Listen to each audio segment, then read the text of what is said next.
Welcome,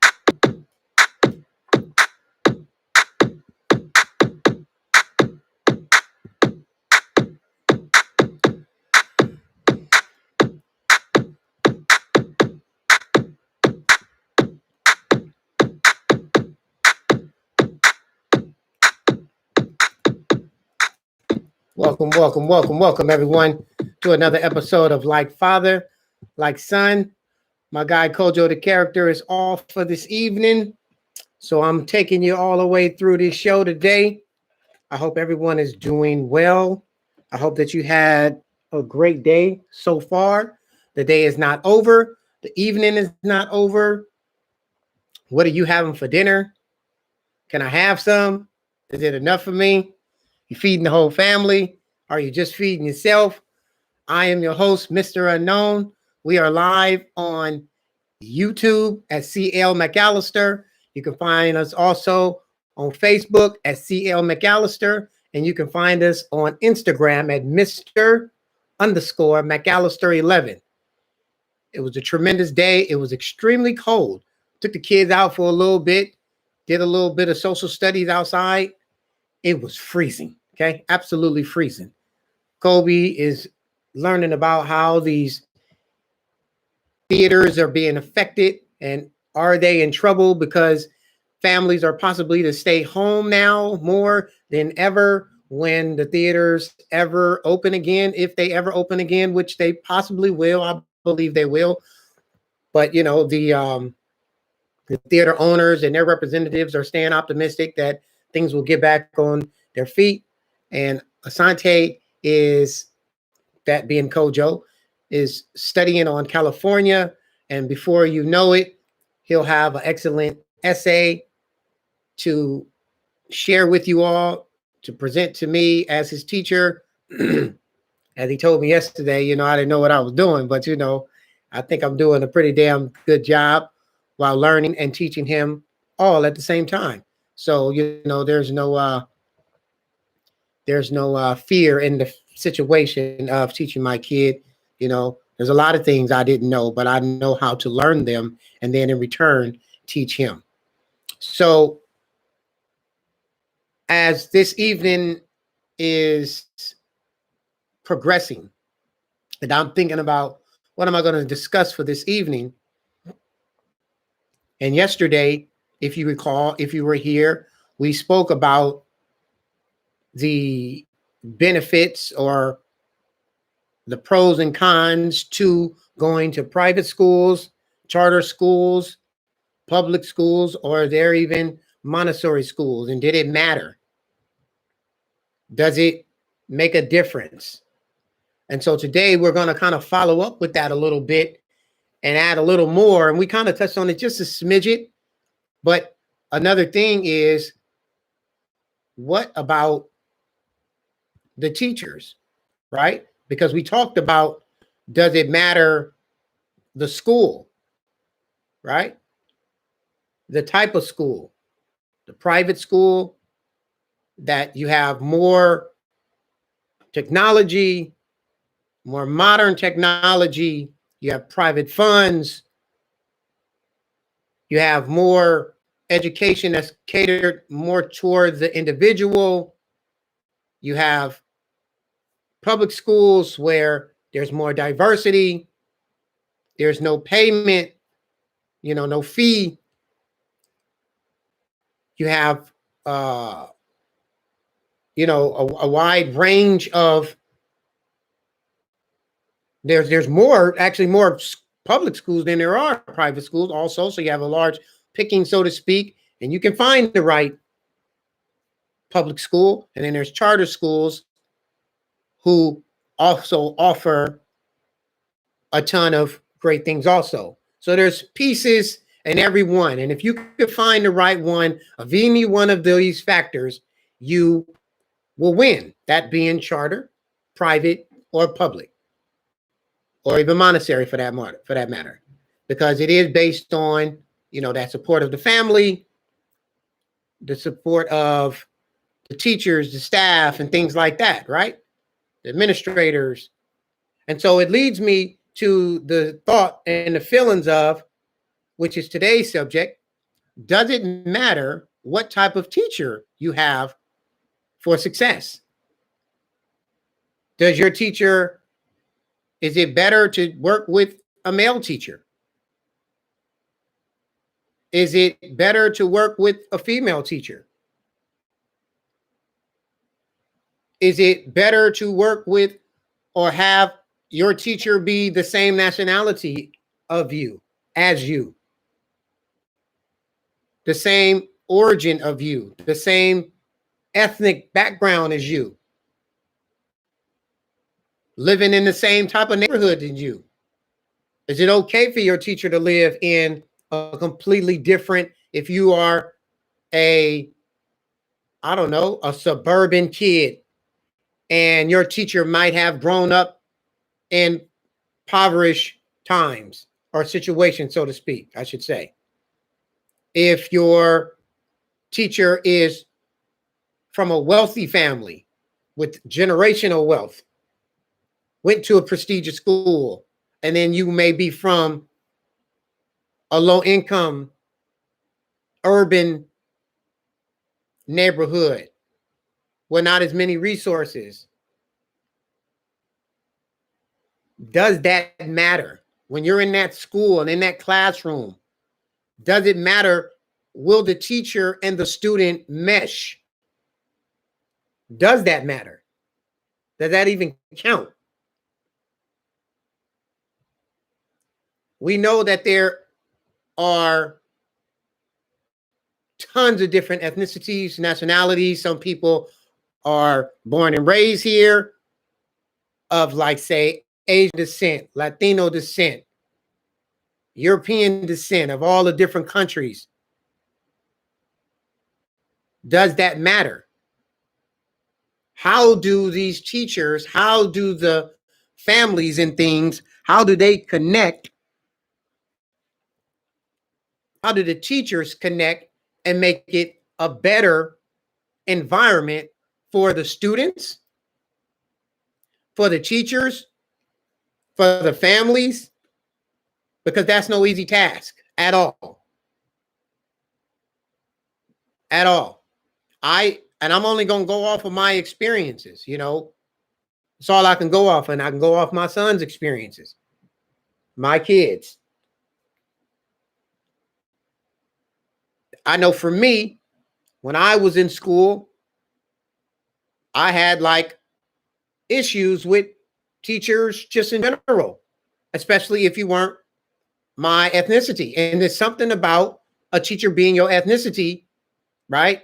Your nationality, your character, your, you know, kind of your background. It's more of a connection. That's just facts. You have some more of a respect level, an understanding. And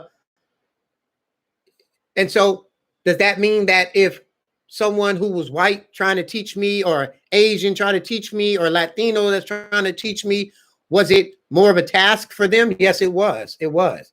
But that comes from immaturity also. That comes from the lack of knowledge, not knowing, not discussing the fact that there are all these different people and cultures, and the way they live and the way they think and the things they do and where they go and where they travel to, how they speak, their different dialects and all of this. And when you don't know these things and they're not spoken in your home in a correct form, then it becomes nothing to you. And I believe that that becomes a difficult task for most teachers. And so then it becomes a barrier because the teacher is the leader. And so me doing 2 years at Enchantment Institute at our private school, where we had mostly Blacks and Latinos, we spoke of the differences and how there was actual differences and why it was different, how is it different? Well, it's 2 different continents, so many different states. Okay, well, let's talk about the continents and what your family represents in comparison to what's here in America. What do you eat? What country is your family origin? Oh, your family doesn't have an origin, or your family's from Texas. Well, does it go any further than that? Do you know about that? And then branch off and learn about Lithuania, learn about Germany, learn about Zimbabwe, Chile, Argentina, Fiji, Greenland, Antarctica, right? And so what happens is a lot of times that these teachers don't have the opportunity, or they don't teach and express the major differences that kids have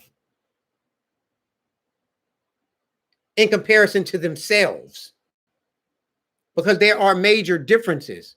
And if you don't speak on those differences, when you see somebody do something different, it's either funny, or it's been so unseen before, so unknown, that you end up making fun of it, disrespecting it, dishonoring it, lowering the status of whatever that may be. For example, clothing of people's culture. And we look at it and it's not a regular polo, it's not some jeans, it's not some slacks, but it's bright, colorful. The making of the collar, the making of the sleeves is different. And so what ends up happening? We end up making fun of it until someone teaches us about it and gives us knowledge of it, background of it, the respect level. What does it mean to the culture? And so when you have teachers that come into a scenario and they haven't been, I can think of nothing other than properly trained or even self-educated, then you're going to bump heads and come into a scenario where you have nothing in common that you can deliver, give, express to this student or this group of students if you're from a whole nother world. And obviously, we are all one human race. That is a fact. But the fact of the matter is that once we get a little older, all the skin tone, the way the words come out of your mouth, it all changes. People's judgments completely rotate. Completely. Simply your parent in itself can change the way the parent treats you. I mean, the teacher treats you. And maybe they're not treating you that way specifically, but if they treat your parent like that, they're treating you like that to some extent, that being the student. Because then there's less respect. So does it matter what type of teachers you have? And I say it does matter. I think if you have teachers that know about you, now, can you be a Caucasian, a Latino, an Asian, a Russian, Japanese? Could you be of any culture, any ethnic background, and still be able to understand the differences of people and their culture? Yes, you can. But that's not just some normal scenario. A lot of times teachers end up in a position and it grows on them. And they start learning about the different people and the different cultures, or they grew up in those neighborhoods and they know what it's like to deal with particular cultures. But if you come from a impoverished neighborhood and you're the teacher, and everyone, and you've succeeded, so to speak, you've gotten your college degree, you've gotten your credential, and now you're in this school, and let's say you're at some school, a private school, or you're at a school in a predominantly, I don't know, white, Asian, you know, Hispanic for that matter, school setting. And in those settings, all of these kids are well-off kids. They're privileged kids. They have the advantage of finances and resources. It's going to take you a moment for the connection of these kids, or it may be an easy transition. But the way that their thought process, the way that they think, the way that you think, if you've grown up in a whole different environment, there's going to be some differences, straight up. And so, and if you take it in the opposite, where the teacher is well off, went to Yale, went to Harvard, went to Dartmouth, went to Rhode Island University, went to Michigan, went to Ohio State. Parents was able to pay for $130,000 worth of education, didn't take a loan out on the house. And then you come into an urban, low-income, impoverished area. How is it possible? Seriously, I'm not trying to be funny. How is it possible for you to have a connection? Because we know that certain neighborhoods come with something. It comes with a weight of your community. Now you can come with some kids and they're nice and calm, but most of the time you have some difficulties, some depression, some anxiety, some major nerves issues. And so it becomes a challenge for that teacher, a major challenge. And just like it could with the teacher who is from a low-income urban setting and then go work with the children that are well off, and then not to mention then they're of a different nationality. Or how about a man to a man to a group of co-ed boys and girls? Is he different than the woman teacher? Will he get his lessons across differently? Is it the same as a young lady, as a woman, as a queen? I know for me, call it right, call it wrong, I had a little bit more respect for the men. Maybe it was because I had no pops and I needed that swift kick in the butt. I needed that. I'm not listening to what you're talking about, Chris. So I kind of, if I told 30 jokes in the young lady class, I probably told 5 in the male class. I needed that. I needed it. Now imagine because I never experienced going to school and being taught by a black man. Never experienced that. What would that be like? Someone who's not taking my crap and looks just like me, who has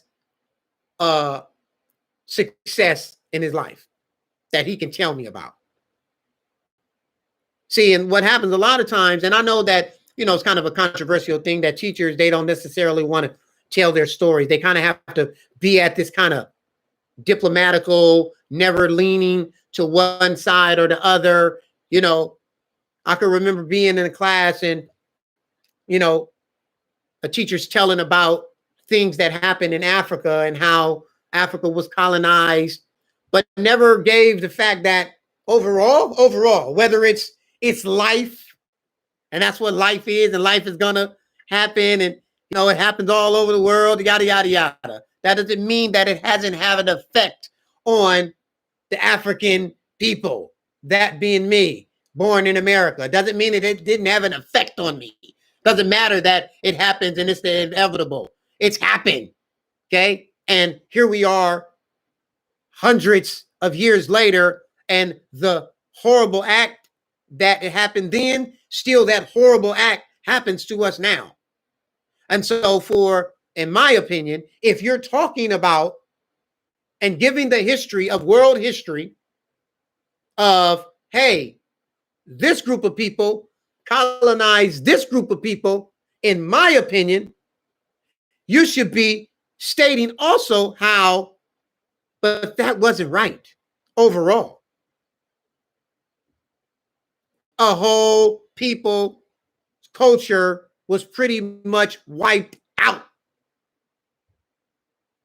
And so as a teacher, I'm not going to go too deep with that, a teacher, in my opinion, needs to express that, because you're either talking to those who are not a minority, and so it leads them to believe nothing was wrong with it outside of you just telling them and hoping that they get the information and hoping that their parents are speaking on this in a positive light. Or I believe that you should speak on it in a clear fashion that they have an understanding, because they're the next senators, police officers, city workers, judges, etc. So if we're not sending them with some vital information about what happened, maybe you don't want to go super deep, but maybe you didn't think it was wrong, right? And so that in itself is its own issue. So I think it does matter what type of teacher you have overall. Overall, it really doesn't, because it's a job at hand. And it's your job to get around it, no matter what. No matter what, it is your job to figure it out. If that teacher is mean, if that teacher ignores you, if that teacher say, and for whatever reason you feel like that teacher keep telling you to come at 7:15 and don't tell nobody else to come at 7:15, and you live clear across the other side of the city that you go to school, near your school, you're a whole hour or something away. So that means if you got to be there at 7:15 and you already got to leave at 6:15, you got to leave at 5:30. Overall, hey, seriously, overall, it's your job to figure it out. Does it help? It definitely helps to have someone who is of your ethnicity, straight up, your nationality, your culture. Yes, that is an advantage. But that's just like how we was talking about with the private school. You're going to have a step up, is going to assist and help you. But overall, does it matter? No, not really. But I think maybe it does matter about man and woman, teacher-wise, because some men, young men, boys, respond better to the male species. Straight up, period. Some males respond to the female species better. I think that should be options. I think that teachers, there should be, because there's a humongous number of teachers in comparison to female teachers than there are male teachers. And it would be more male teachers, in my opinion, if the pay rate went up. A lot of people don't want to be teachers because of the pay rate and what type of finances that you can attribute from being a teacher. So, and you want your teachers, because what's happening now is teachers are now, what do they have in culture sensitive type seminars and what do you call it? PDs, professional developments, and teaching them all of these different things about all these different cultures and ethnicities and nationalities, and building up their repertoire so that they can be able to adapt and accommodate the different types of students, the diversity that's in their schools and classrooms.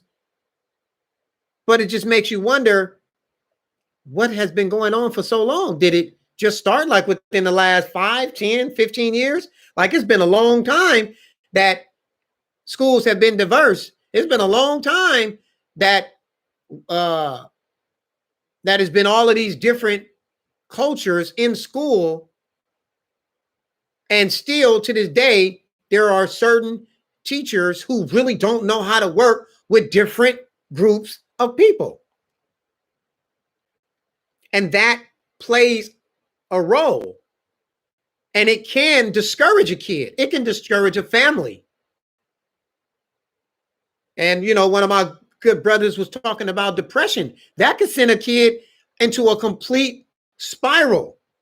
And sometimes if the teacher is, walking around with the hair spinning off, like I said yesterday, if you got 25 kids, 30 kids in your class, and you one teacher with a aide in there that's half a time or doesn't have any power structure in themselves, then you're left in that class by yourself trying to cater to all of these different children, and don't let it really truly be diverse.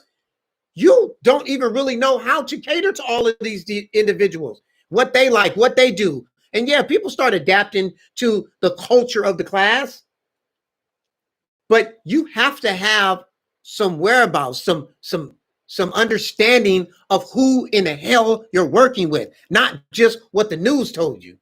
You can't roll off what the news told you about someone. You have to have an understanding for yourself. Straight up. Yeah, you can read a book. Books are knowledge, no doubt, right? But you need to have some real life experiences. You need to be able to be in certain community events, go to individuals' homes and not on, I just want to come be nosy. I want to know about you so that I can really be able to assist you, help you, because that's what a lot of kids want. They want that assistance. They want that camaraderie from their teacher. That teacher is like the other parent. You end up building and bonding on a relationship almost like no other in some aspects, if that teacher is good. And on the other hand, it's, I hate you, teacher. So does it matter about what teacher you have? Yes, it matters. But overall, it's still your job. Even if you're depressed, even if you end up in special ed class, even if you get kicked out of school, it doesn't matter. At the end of the day, it is your responsibility to get your education. Does it assist and help by having teachers that, I don't want to say cater to you, but have an understanding of you? Where are you from? Okay, you have a single parent. Oh, okay, you got two parents in the house. Okay, you have two parents that work, and they both work night shift, and the oldest brother is 17 and he watches the 8 and 7-year-old, but has an understanding on wanting to know, not wanting to tell or pry into the business, but wants to have a real understanding of who I'm teaching so that I can assist them in their growth.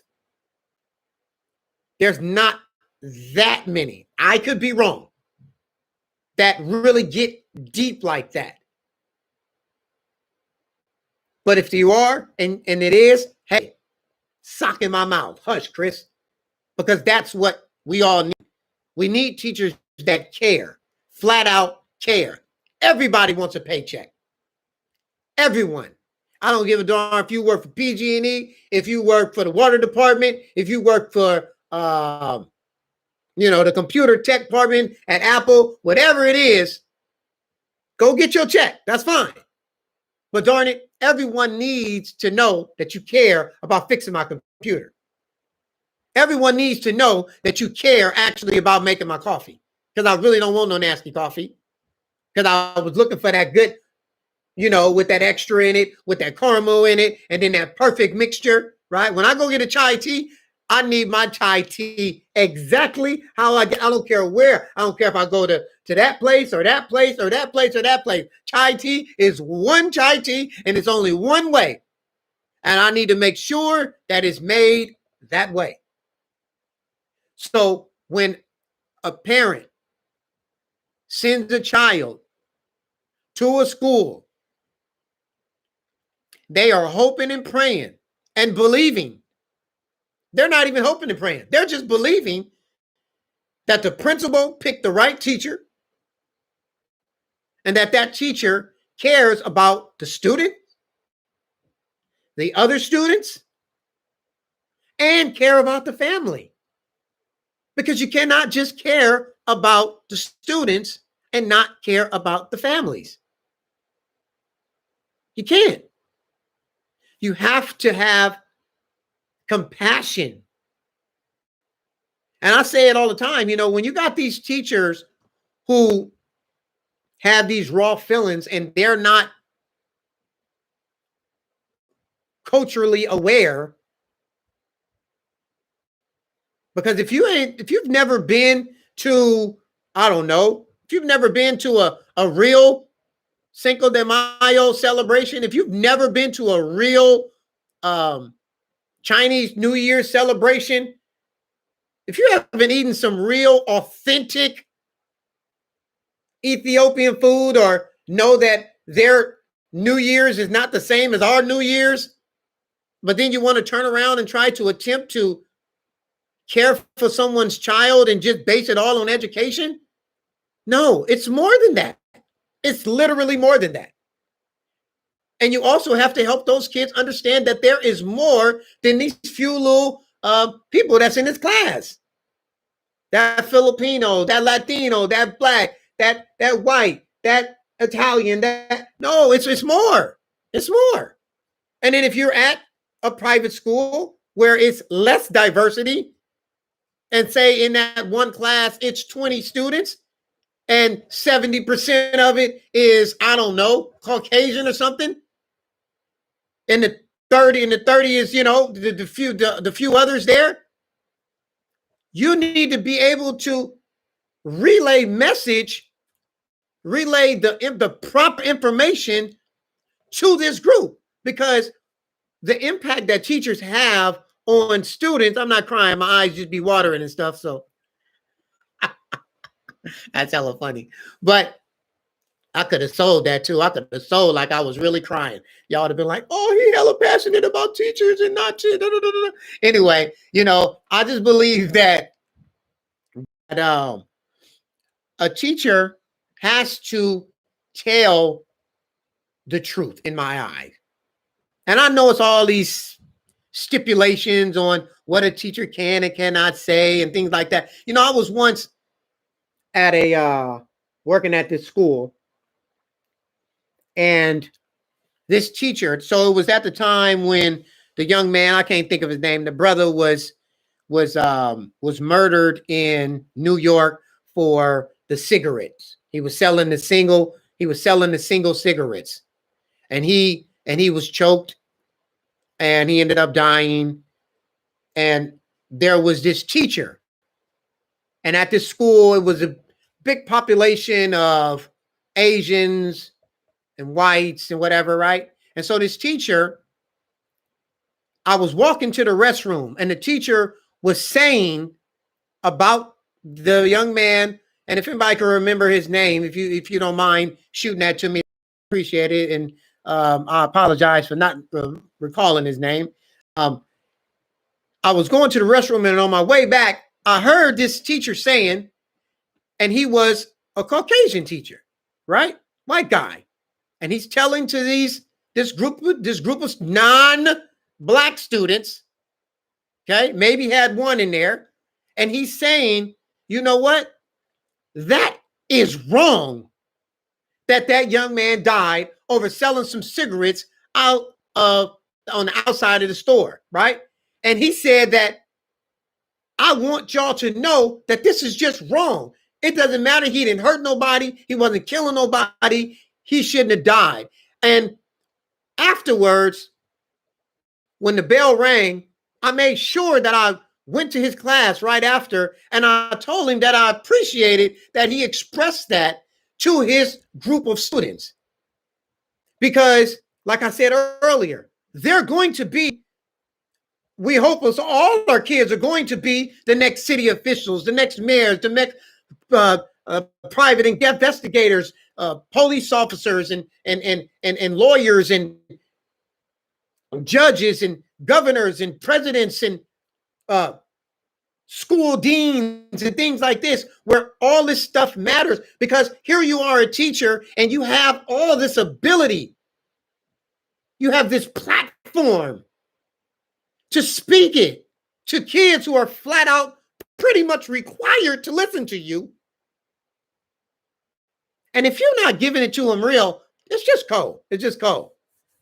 Let's see.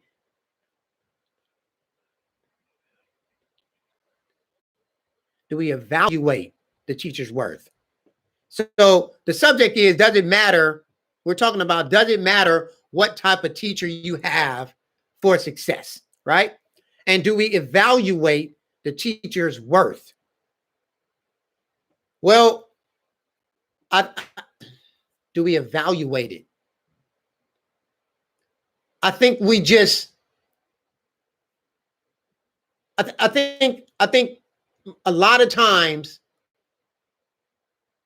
people don't necessarily go in really trying to like find out about teachers from the get-go. Does that make sense?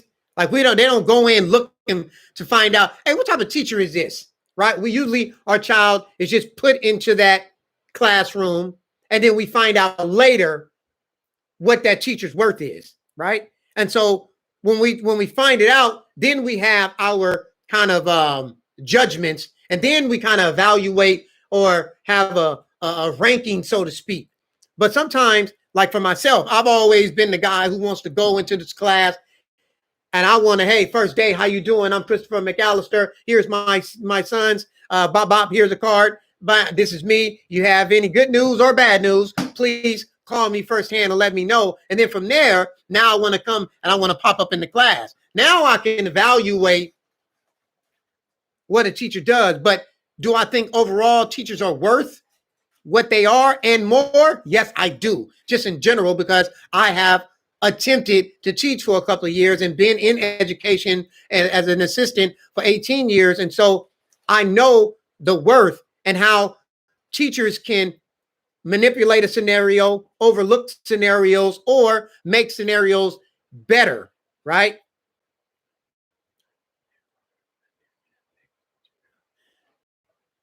Not their heart, but their ethics to produce.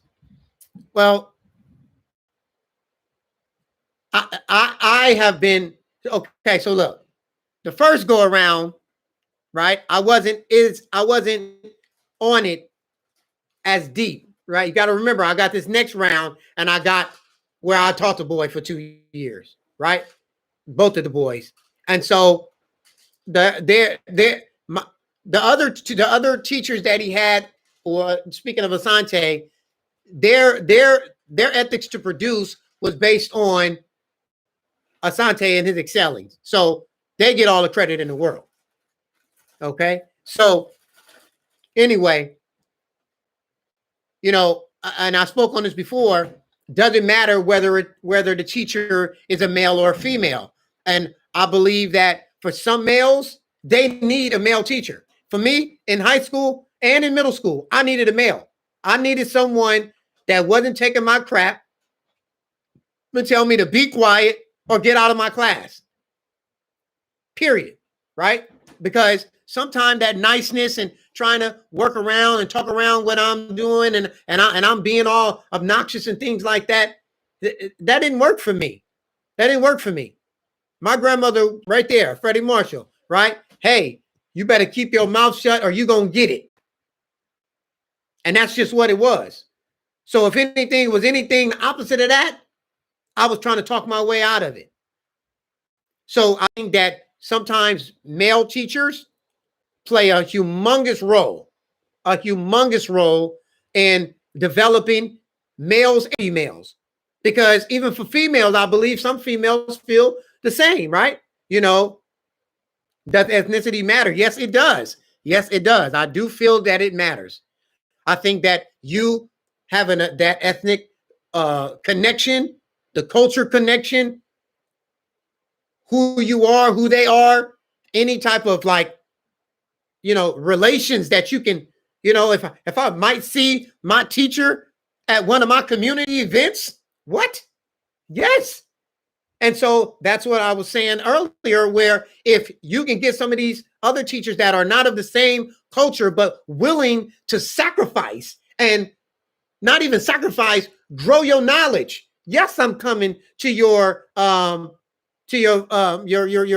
community event. Yes, I'm coming to your art show or your science program or your football game or your basketball game. Yeah. And I know that it's probably going to be no one there that I may know because I seen your team and it was all, black people or whatever. But I'm still coming to see what I need to know because there is a need to know of the people that are different than you. And when it comes from the teacher's point of view, what are you doing to make sure that you have a wide understanding of the vast individuals and this diversity that's going on? And then if you are of a nationality and in your classroom, it is all the opposite of your nationality or just flat out not your ethnicity, right?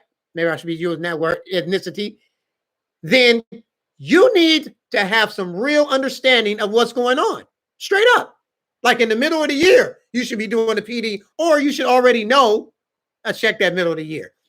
The beginning of the year, you should already know what is the percentages and the numbers of children that you cater to, because those numbers are everywhere, right? That's Google USA, but definitely your administration can tell you those numbers. So you need to be putting yourself in a position to get that vital information so that you can learn how to literally cater to this group, have the compassion, have the understanding so that they in return can respect you. Because there's certain things and certain words and certain phrases and certain head gestures and certain, that you can do and say that a kid is going to respect just simply because how do you know that?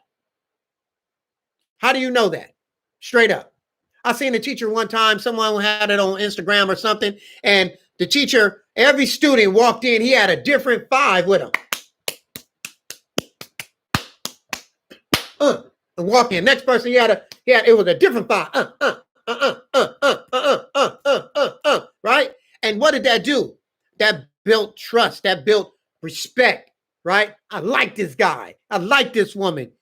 They down with what I'm down with. And it's just a simple 5. Yeah. You know what I mean? So let's see.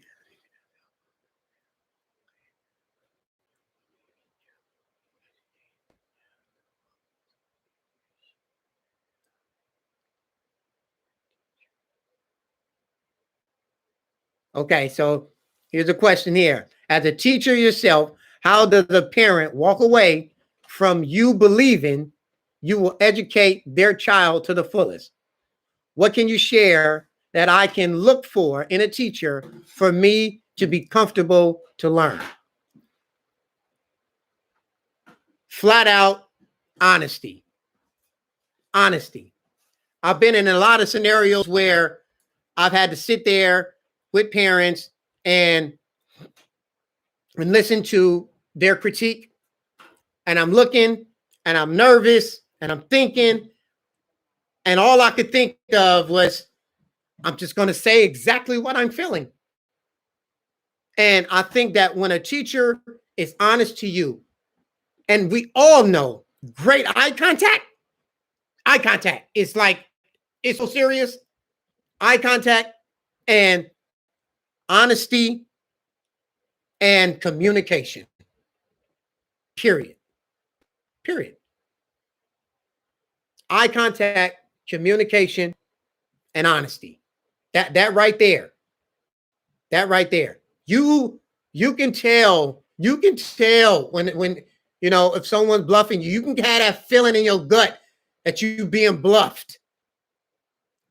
And then that eye contact, right? My grandfather taught me that a long time ago, right? You just look them right in the eye, deep, and don't stop looking. And it's almost like the battle. And whoever look away, you lost. You lost if you just keep looking, right? And if they can keep looking, that means they was taught the same way you was taught. And y'all just looking Okay, and how you doing? And my name is Christopher McAllister, and my son is Asante McAllister. And I would appreciate it if anything you needed from me, or if any problem that you were having, if you could just give me a call, or anything that you may need some assistance with, anything you may need to go on a field trip or anything, and just eyes, bam, right? What could you recommend an aggressive parent to do when a teacher scolds their child? Damn, that's a hell of a question. What can you do to recommend an aggressive parent to do when a teacher scolds their child?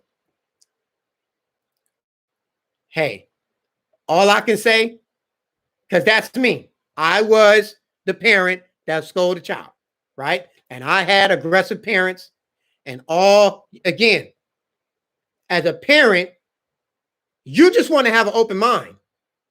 If you're coming in ready to pounce on somebody and tell somebody what to do and all of that, that's just not the right way to do it.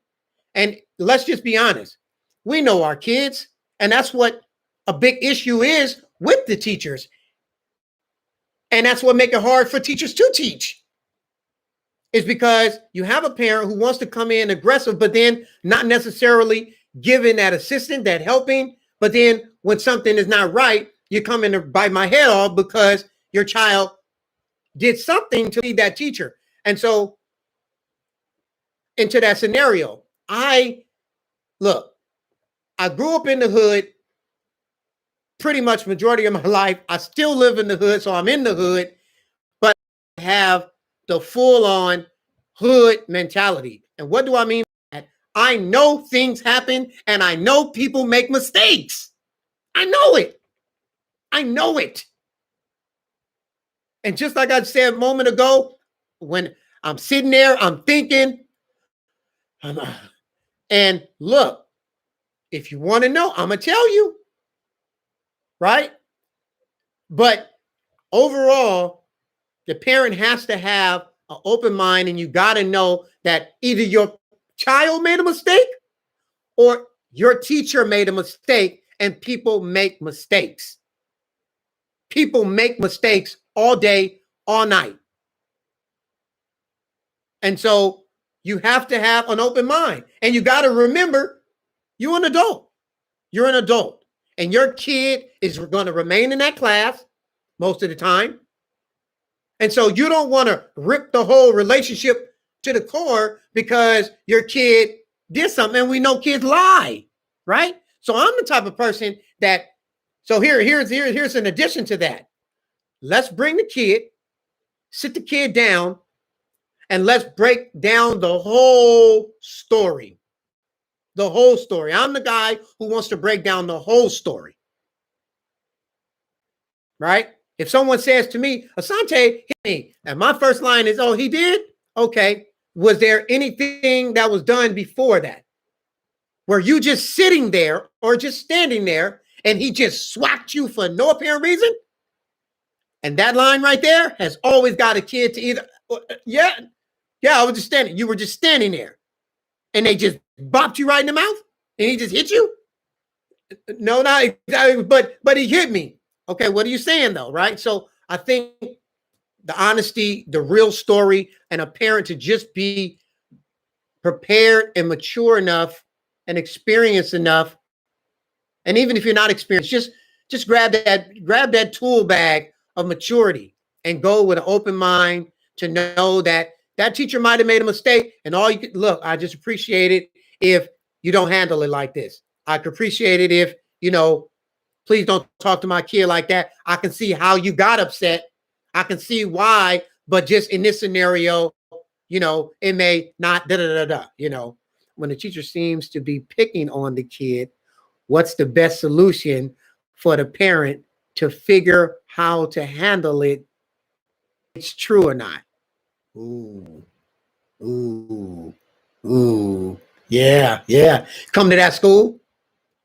Come to the school unexpected. Come to the school unexpected. And when they tell you in the office, excuse me, the teacher doesn't know that you're coming today. Is there any way that you could possibly come tomorrow? Oh no, that's okay. I'll be busy tomorrow. I'll wait. You can call this class and tell him. Oh, but he's busy right now. He's in the class and then miss the class. That's okay. I'd like to go and see him teaching because my child's in that class, right? And then you can go and you can address it, flat out address it. But it has to be, it has to be in a mature form. Excuse me, sir, my son, my daughter feels, or excuse me, ma'am, my son or daughter feels that for whatever reason, and you kind of got to be diplomatical, right? You take the pressure off of the teacher. You might be ready to explode, mother F, but you gotta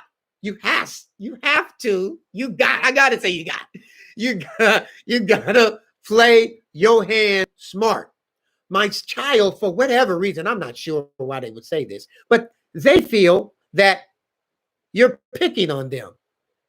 Is there any scenario that maybe, that maybe he or she did something and then it kind of got on your nerves a little bit and, you might have, because now it gives them that kind of ease of, okay, well, maybe I can tell them. Maybe I can tell this parent and, and I can kind of right my wrong, so to speak, right?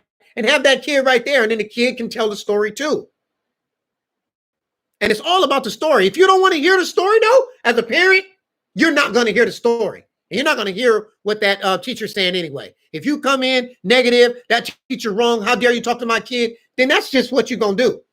But if you want to have some solution, you come in there calm. You want to, again, if you can word it where you take the pressure off the teacher, right? It's a game. Come on now. It's just like if we go in a meeting and we're very calm. That's the opposite of what them saying that we're aggressive. Right? It's a game. It's a game. So I hope that helps you, sir. I hope that helps all. We done ran 52 minutes long. When I get over here by myself, I can just talk. So I'd like to thank everybody for joining, like father, like son. Shouts out to my guy, Vacation Travel Spunk, for jumping on and flooding us with a bunch of questions. Thank all everyone for tuning in this evening. You can catch us on Instagram Live, Mr._McAllister11. YouTube, you can catch us there at CL McAllister. And you can catch us on Facebook at CL McAllister. Hold on. He got one more question just before we got to get out of here. Let's see. When the teacher has a bias of one parent from the other, how to handle that? Yeah. Well, have we talked to something? Have I told you, like, again, all I can tell you is what I only can tell you me. Okay? I only can tell you because it's only so much I can take as a human. Okay? And when someone's telling me, and you have, let me read this question again. When the teacher has a bias of one parent, right? Let's see. When the teacher has a bias of one parent from the other, okay. The teacher has a bias of one parent from the other. Okay. Yeah. Again, maturity, y'all. It's just maturity. It's maturity. What do they say? You make your own judgment. You make your own judgment. Period. Have your own mind. That's just like racism. Okay. I'm not supposed to like white people because they did us wrong. I'm going to judge you for who you are. I've met some really cool white Caucasian people. I've met some mean ass white Caucasian people. Yeah. I'm already like this, though. Eyes is like this, though. Beaming. And then when you get my eyes to relax, then I'll relax. But until then, they're going to stay like this because I'm watching. Because what I seen, what I heard, what I know, what the past is, hey, how you doing? I'm Christopher McAllister. Yeah, nice to meet you too. And until you relax them eyes, I'm like this. And if you relax them and you all right? You're not judging me because my skin is dark, huh? And I'm wearing red on a Tuesday, huh? You cool? You're not necessarily thinking I'm with the red click. I mean, with the bloods and so if you can conjure up your own opinion of someone, without someone shedding their personal experience and light on it, then that's kind of a you thing, right? Let's say is that maturity from the teacher that needs or does the basis correct? Is that maturity from the teacher that's needed, or does the biases parents correct the wrong somehow? No, that's teacher. That's teacher all day. Parent gonna have what they have, unless you end up where maybe it's parent teacher meetings and maybe that teacher is in like comes to your class and assists with you and help you and things like that, and you have like a closer relationship, and maybe you can kind of give some pointers on, hey, that person's not as bad as you might have thought, and then you have an experience of, hey, well, I needed a cup of coffee and they was coming in and they text me and asked me if I needed it, and they brought it for me. So now you have some good with maybe the bias and the bad that the other parent had, but other than that, the mature is that's the teacher. That's the teacher, but that's hard. That's hard. I could understand that being hard, but me personally, I know for the most part, not as some whatever, but for the most part, I know that if someone's just gonna automatically say, "Oh, that person such and such," that's not a red flag, maybe a white flag of like, okay. What you've done now is you've just kind of pinpointed that individual. And yes, that could be, it's almost like the kid who parent has a lot to say. And some people look at it as complaining, and some people look at it as, hey, if my wheel is not squeaking, then I won't get the oil. Right? So you got to do what you got to do sometime. But I think the teacher overall has to be mature in the scenario and look past someone's statement. All right, y'all. Holla. Like father, like son. Life's great no matter what. Peace out, y'all.